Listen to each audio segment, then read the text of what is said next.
اس کے لیے میں اکثر کہتا ہوں کہ انسان اگر زندگی کے اندر یہ 3-4 کتابیں پڑھ لینا تو یار یہ 33 نمبروں والا یہ ضرور بنے۔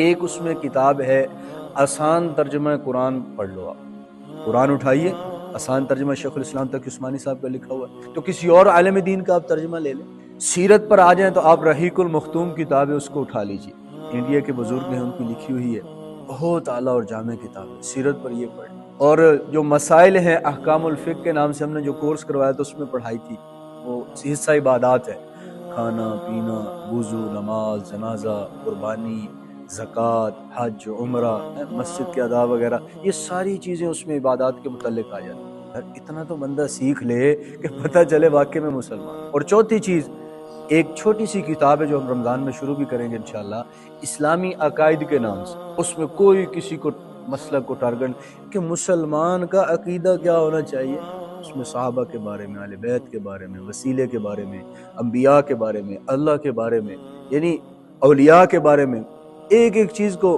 انہوں نے لکھا ہوا کہ اسلامی عقائد کیا ہونے چاہیے۔